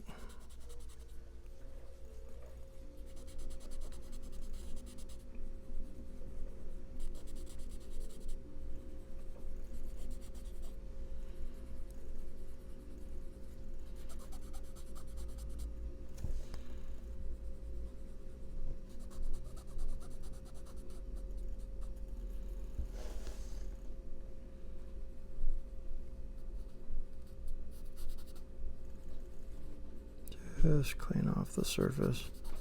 Fingerprints, oil, any oil left over from old pads. And of course this card is like 6 weeks old, so it's not like there's a lot of material in here. But first time anybody's opened it outside of China or Taiwan or wherever they put this one together. Just clean it so that there's not a bunch of extra material on it.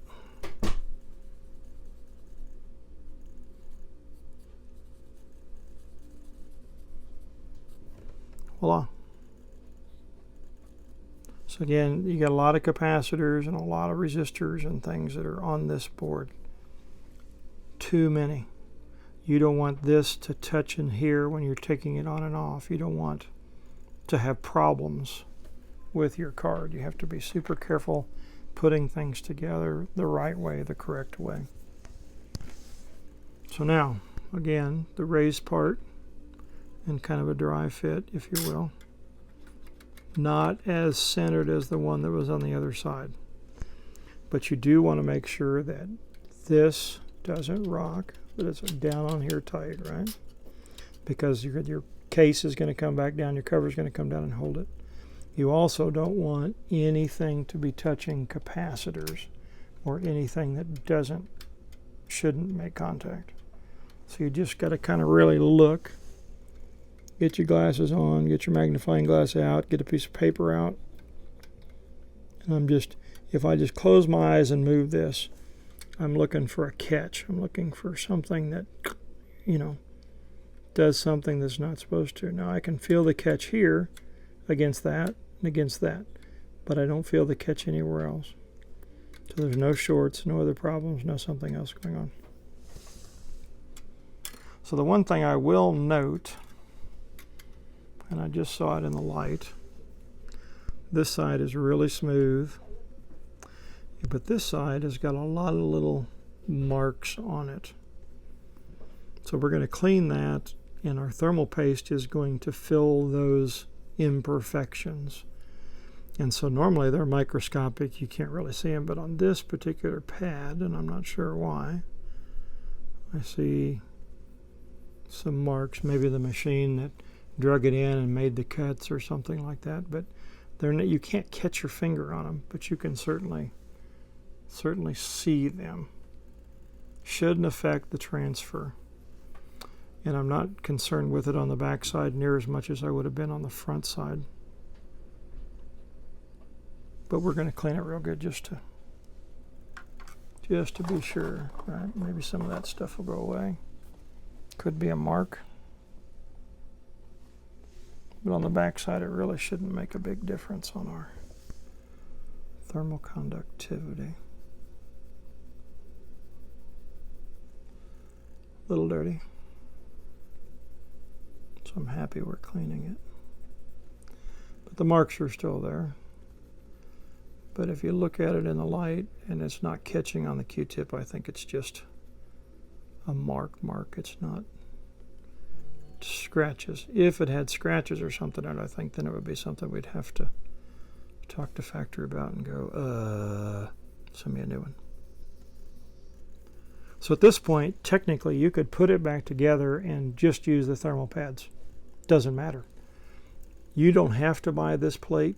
I bought the plate because I wanted 100%, or as much as possible, I guess. I couldn't say 100%. As much cooling as I could get, because I don't want to run air conditioning on my rig. I don't want to spend the extra power to cool this thing if I don't have to. If I can run ambient temperatures at 70, 80, 90 degrees, and even if it got to 100 and I had to turn it off, you know, during the hottest part of the day, 2, 3, 4, 5 o'clock, and then turn it back on again, I would be okay with that because I'm not providing mechanical cooling. If you are in the desert, if you are somewhere where the air is really dry and you can move a ton of air, your cards are going to get dirtier. You've got to clean them more often. There's a lot more maintenance per se, but you might not have to even turn them off at all. So this is just kind of a do as much as I can do for as long as I can do and keep them online. Just like you wouldn't dual mine when it's 100 degrees outside. You'd run one coin or the other. Ethereum, ETC, Ergo, probably not Raven coin. If you're using memory and CPU, you're going to create the most heat out of your card. They're going to work the hardest, right? If you're doing one or the other, like all thinking or all memory, then your card is going to run a little bit cooler. So you've got to kind of judge when you want to run your card and how high and how hard you want to run it.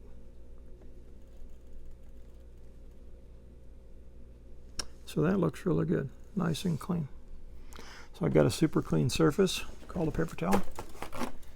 We're going to take this paper towel and we're going to just set our piece. So I'm going to put this side down because I've already cleaned it, but this is the side that's going to go on top of my memory. And then I'll clean it one more time if I feel like I need to. So the same as on the other side of the card, we're just going to take right here on the memory chips, right, and we're going to put our thermal compound. Now 3080 does not have memory on the back side. And in the original days, they told us to put pads on the other side. It helped a little bit. And so you'll see in my next video, I've got those pads. They're in there. I doubt I'm going to take them out. Because the last card I did, I got 10 degrees Celsius just by doing the front side copper panel that we've already done. I didn't change anything on the back. 3090s are the ones that have physical memory chips on the back, and they have to be cooled. And I really don't know why they didn't put a heat sink back here. I mean, wouldn't have been that hard to do, right? But more money, more engineering, more time. So then they stick it to the back. The back has zero airflow unless you got it in an Octominer case or a server case. So that's the reason I had the server fan blowing on the back. Noisy, yes. I had it on an old Dell server I had. I just pulled them out of there because they pull a little tiny bit of watts, but they give you a tremendous amount of like hair dryer blower air coming out of the things. And it did. It knocked 3, maybe 4 degrees Celsius off the back of this card. And it worked for a while. But, 6 weeks is not near long enough to make it cool. It shouldn't have got hot this quick, but thank you, EVGA. This one I think I need a little more. So you just kind of play with it, see what you think. All right, so 1, 2, 3, 4, 5, 6, 7, 8, 9, 10, 11, 12 memory chips. Sucker back in just a hair. Handy dandy. Paper towel and clean surface. 1 spatula. Same thing we did on the other side. I'm partial to pulling it all the way to the edge. I just think if you're going to put it on there, you might as well try to get as much heat out as you can. And one thing I noticed when I did the last one of these, your CPU temperature is usually pretty cool, right? 40, 50 Celsius. But after I do this, and you're tying this memory into the same cooler, the entire cooler gets warmer, and it raises your CPU temp. And I think I noticed maybe 3, 4, 5 degrees of increase, if you will. So if you originally took a picture of that, and then you put it back together, and it's like, oh, my CPU is too warm. No, it's not too warm. It's just increased because now you are efficiently moving the memory temperature to the cooler, and the one cooler is shared by the CPU and the memory. So I guess in a perfect world they would have separated the two, but if that cooler has enough capacity, it doesn't matter. If you've got one that just plain doesn't have a big enough cooler, then you've got to water cool, design your own, get out the soldering paste, build your own cooler solution, if you will. A lot of people are doing those mineral oil things that I think, well, I don't know. I haven't done it, so I guess I shouldn't really say it. But if you did something like that, would you be able to resell your card? Maybe you never want to sell your card. But, if the price of Ethereum or the price of ETC or all the coins fail, or the government decides to tax you crazy like they just did India, 30% of no matter what, right? Then you got to make a decision on what you want to do, and your own personal decision. Nobody says you have to do this. Nobody says you're got to do this. You feel strongly about what you do, and you want to do it. If you don't want to do it, you have to have an exit strategy. Right? You keep these cards until you're dead, but why? You can get some money out of it, go on vacation if you needed to, or pay for some medical bills. God forbid something goes wrong with the family, family first.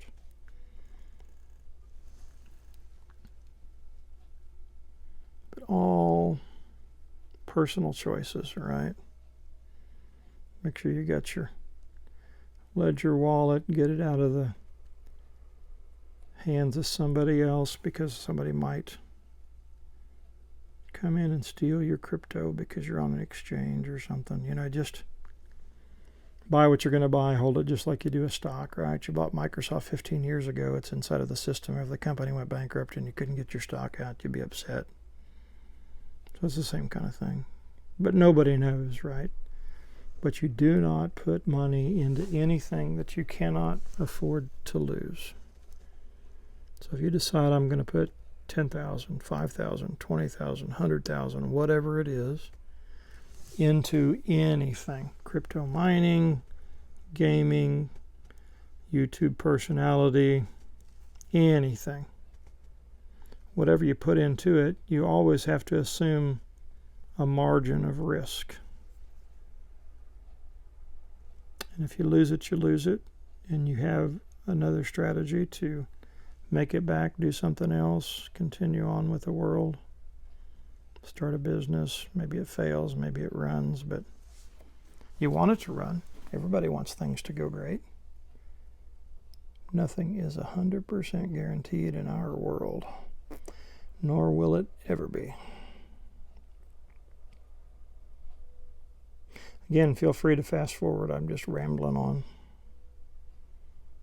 Kind of nice to talk to somebody when you're doing something like this, or have the radio in your ear. Can be therapy. And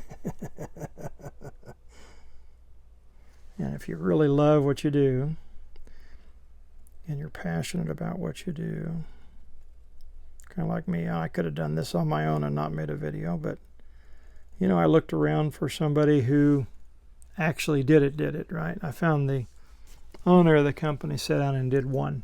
He didn't have enough time to do them all. And I got a 3090, he did a 3080, and I thought, cool. I'll give somebody some instruction on this part of it anyway. And then, like I said, as things go along, I find something that I really can't find a quality video for on YouTube or something, I feel like I can help somebody. I always think of my daughter, right? She got a man, He does all right. But some things she wants to do on her own and learn on her own, you know. Guy has a heart attack and dies or something. Nobody knows what happens. So for her to be prepared a little bit, I think is a good strategy, right? And if I can teach her to go on YouTube or something like that and do something on her own, I think that's a great idea. So kind of a community service thing, I guess you'd call it. I'm going to go ahead and do this even though I haven't finished that other side. But you can see this plate, the memory is bigger than the plate. If you look real close, see my memory is out here and over here. So the sizing is just a hair different, but it's okay. Again, not critical to get 100% of any of it. If you're in the center, that's your hottest part. If you've ever watched those videos where they've, like Gigabyte, put their computer server in a liquid, and the very center of that chip just boils like crazy, and the outside is kind of like so. Each one of these chips should be the same, where you're looking at the center, if you will, of each chip being the hottest part. And so if I've spread the thermal compound all the way to the edges, then I've been able to make that a full transfer, kind of a sheet, if you will.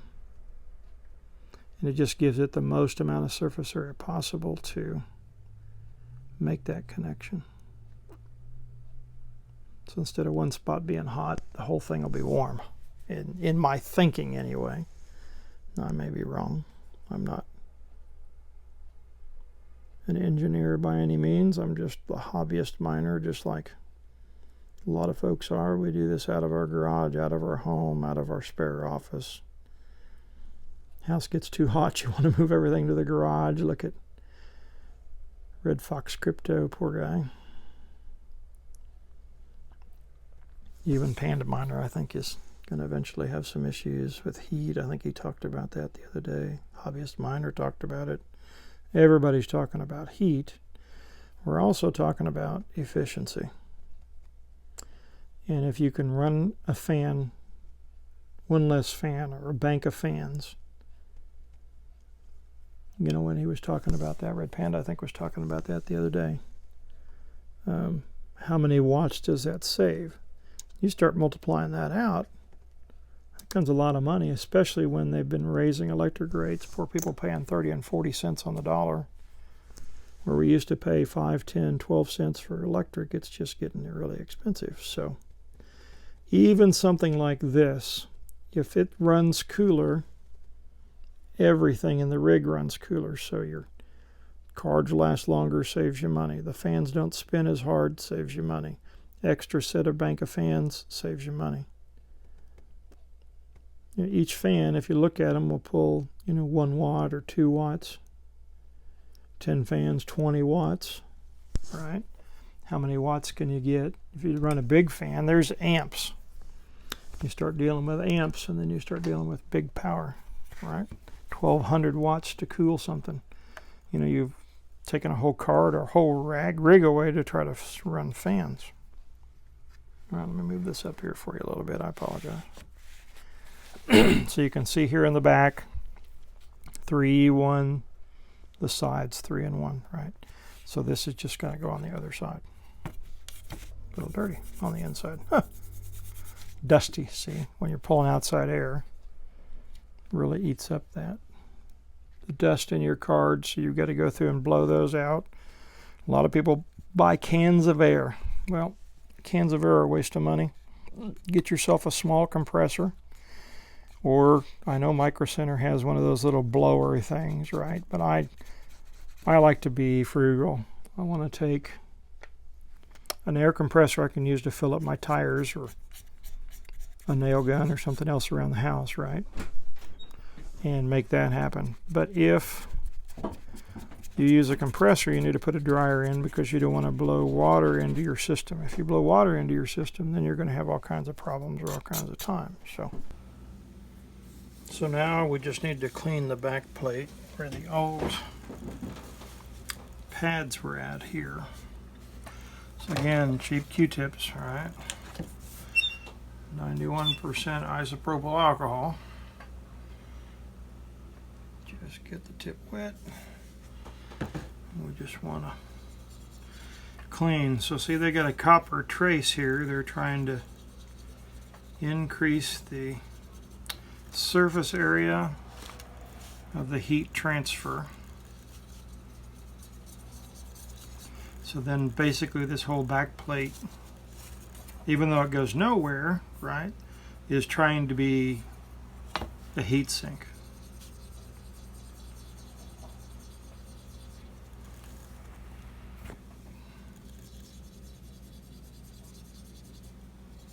So we just want to clean the trace up so that we put it together. It'll still make contact to the back and it'll be clean. So nothing else to do to this one. So it just goes on the back. Okay, so now all we want to do is make sure that we put this on the right side. So here's our notch out for this. Bottom of our plate. Everything just goes back together like that. Heat sink, plenty of compound, everything is clean. This, if you're wondering what this is the LED EVGA, red, green, blue, but it's infinite. So that's all that color is as part of that EVGA logo setup. So I don't want to move this around too much. So I want to kind of make sure it lines up the way I want it to go the first time.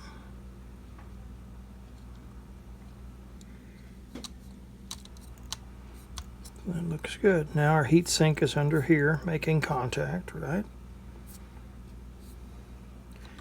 And then we've got our holes.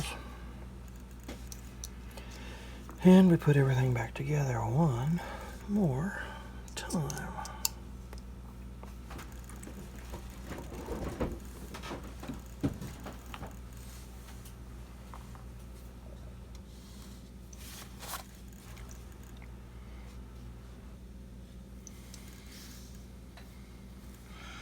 We have our EVGA warranty screw with the paperwork on it. Goes right into that hole. Just get it started a little bit.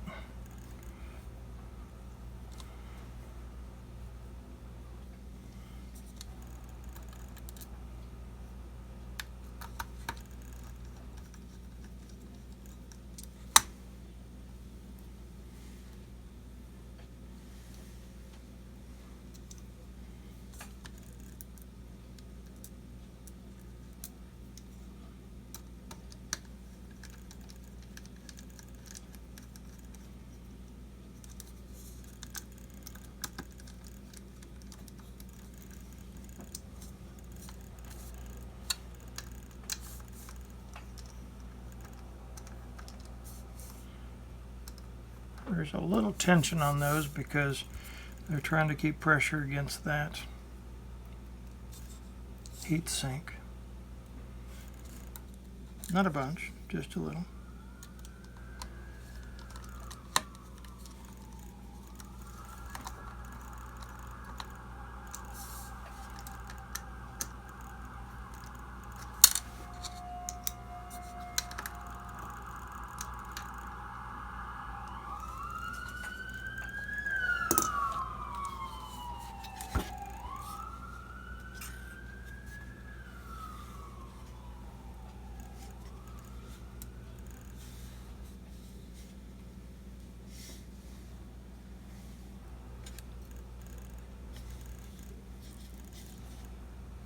Just looking at the card to make sure everything looks correct.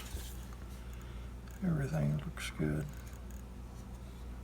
So you got our pad that was in between these two.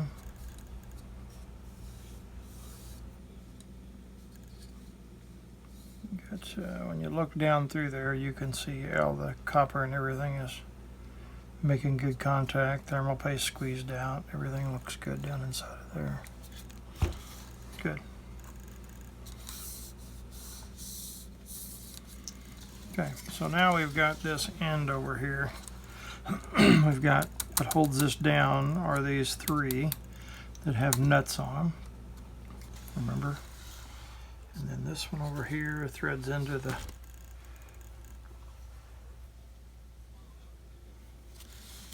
this one, and this is the one you got to build. So this one goes together here,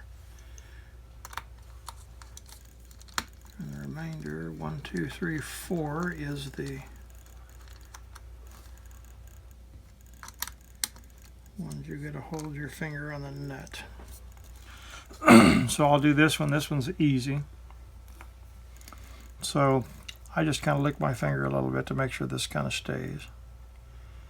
And the nut itself, either way it goes, it doesn't matter. Appears to not have a side to it. So what I do is I drop the screw in, and I just hold this on my finger, kind of line it up underneath here as much as I can. I can feel the screw with my screwdriver, and then get it put on there, started. And it's just a matter of holding it flat, just kind of up there, and then tightening it up. And again, it doesn't need a whole lot of oomph per se, right? It just needs to be there and tight so it doesn't wiggle out, of course. But this side, remember, we have the bracket. So when this goes together, you have to be sure the bracket goes on the correct way and that you've lined up the screws the way they're supposed to go. So we know this is the top, right? This is the bottom. So this goes into this one down here and to this one up here. Can't go here because the screws don't match up, right? Can't be the top one. So it's this one and this one. So this is the hard one, remember? This is the one that is kind of up underneath. I mean, if you can look at it, it's a pill. It's right in that little tiny space. And so this is going to be the tricky one. These two are going to be simple, but this one is going to be the hard one. So we've got to figure out a procedure, if you will, of how to get that nut to stand up underneath there while you put a screw into it. So I'm going to cheat just a hair. I use thermal compound for a lot of stuff, right? And if you've got any kind of sticky part of this left when you're working with it, I just literally put this nut into the sticky. Cheat. Little trick. So I've got this screw that's going to go down through here, right? And it's just hold your tongue right, if you will, to get that to go through. Make sure you got it captured, right? Now, on camera, this is like impossible, but you've got your screwdriver on the top and you got your nut down here. So the goal is to get magnetic screwdrivers. Terrible, but necessary. Try this one more time. I want to get this in the middle, this screw through that hole. See, magnetic necessary. Come on. So you can look down through that hole and see it. Get it dropped. So I need to apologize for a minute. I didn't realize that my phone had ran out of battery. So I went ahead and I've got this card all put together now. All of my screws are in, all of my nuts that we had to reach in here and do. And it's just a matter of putting your finger on the back of it and screwing this down and tightening it down. So you can see in here we've got our heat sink under here.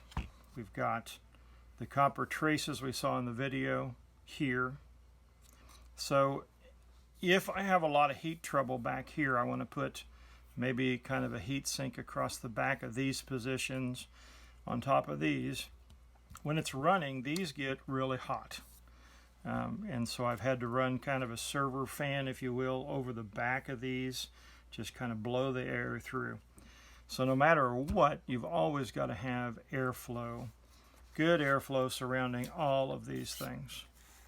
So you can see down in here, my 1mm pad is what ended up fitting on top of these when we were going through the video and doing everything we needed to do. Of course, we used the original factory ones where they were still okay, and then replaced what we needed to in the video. So everything works. All my connectors are back together. We had this one connector back here that was difficult. The three are here. Everything is still snapped in and in position under our clip. Everything's out of the way. No wires are rubbing. You can see the thermal paste is squeezed out. And so everything on this card looks great. The little trick with the spatula under this little tiny place, that was a booger. But holding it up in there, feeling this screwed into the hole was perfect. Holding these on your fingers, tightening these down. Again, it didn't take much. Once it caught and got up against the back and you tighten it, this doesn't turn anymore. No reason for a wrench. Really, really, really small in here anyway. So we're getting ready to put this card back into service. Again, I apologize the video quit, but we were through everything, just trying to get the rest of these screws in. Got everything tightened down. If you look at the edge, there's no bow in the card, right? If these were out of position, this would be out of position. It would look like it pushed too far. So it's really, really, really important when you're using these thermal grizzly pads, right, that are like consistency of clay, if you will. It's a stout clay. I mean, if I give it a good push, I'll just grab one of these pieces.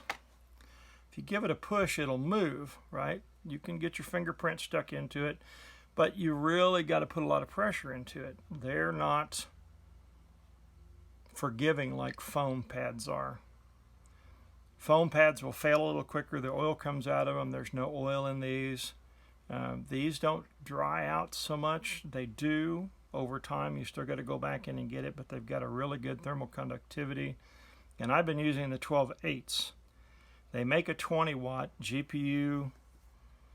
Risers.com has some 20s. There's some other companies out there that have 20s. I've never used the 20s.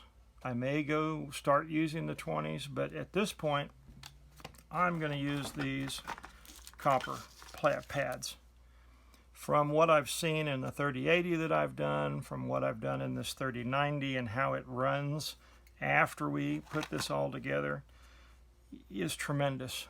The savings that I'm going to get on trying to run crazy amounts of fans, the better hash rate I'm going to get out of this card.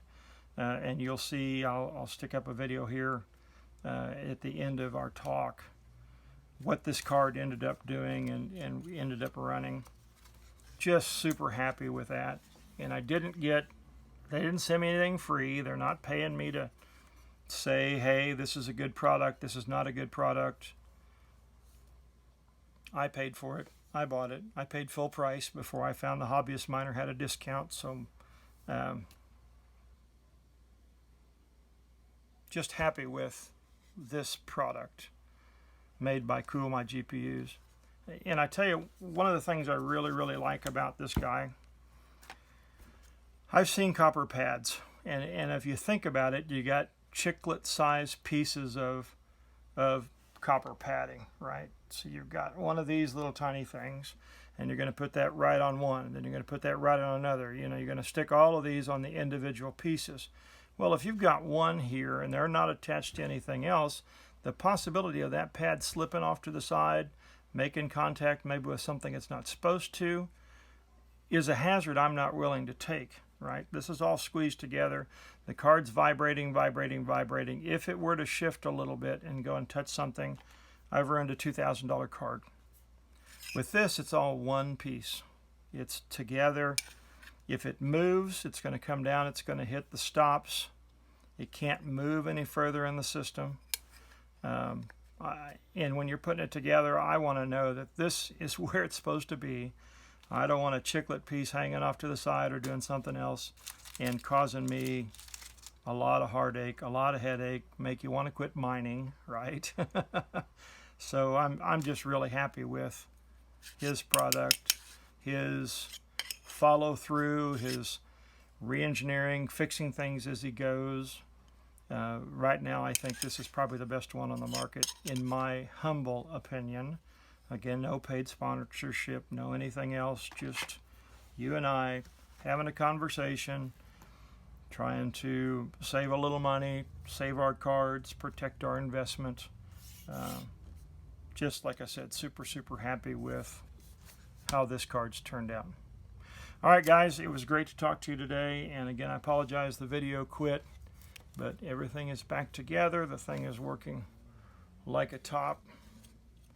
And we will see you in the next video when I tear apart one of those Vision 3080s and use one more of these. Take care and stay safe out there.